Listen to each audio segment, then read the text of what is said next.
having touched Washington only a few times in my life, I've come to believe, unless you're an expert on this place, you have no shot at giving a competent answer. I think we will understand all the laws of physics and all the laws of nature and all the engineering this world will ever have long before I can understand how Washington works. What I'll tell you is there was a bill that had some numbers. There was one in the Senate and one in the House, and they were sponsored by some very, the strong leadership of both sides, the Senate Majority Leader, Harry Reid, and the ranking member of the Right Committee, Mike Enzi, and lots of Republican and Democratic senators, and similarly in the House by all the right people. And as you heard, I think the problem is it's not a big global issue. It's a very focused, specific issue. It didn't go. I am now told, but I'm not answering this as a person who understands Washington, that while they want to go forward, each time you start a new bill, it has to get a new number and get started again. They don't take the old one with its old number. So I believe the bill, the substance of it is there. It needs to get a new number and get started again. It needs to be reintroduced. And whether it gets reintroduced, and as you said, does it stand alone or get attached to something? I've asked people that, and the answer I always get is, well, that depends. If there's a bill coming along for which it fits, it should be attached, because that can make it easy, because compared to most of the other healthcare costs in the country, it's literally in the rounding error.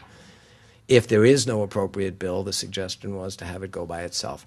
So my guess is some people that are way smarter about the ways of Washington should answer that question. And the bill in the last Congress did what exactly in that show?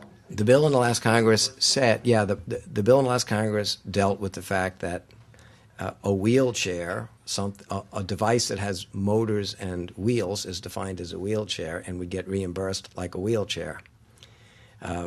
Obviously, the world's most sophisticated autonomous robot could never be produced and sold at the price of a wheelchair, which is why they've chosen not to do that.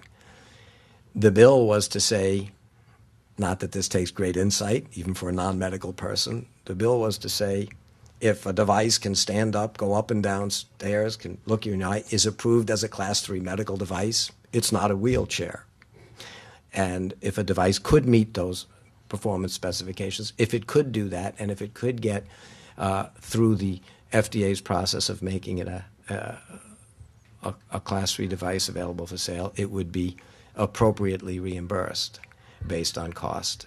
And that's what the bill said. And it wasn't related to specifically veterans or anybody else. And as I said, even before that happened, the VA and the military community, I think, has proven to be ready, willing, and able to make them available to their own. The problem, of course, is if the market isn't large enough for the rest of the community to use it, this irony that you can't afford to make one or two or three of anything at a reasonable price could end up having the impact that while the Veterans Administration, while the military might be very willing to buy them at whatever is the, quote, fair cost of making them, that option may not be available.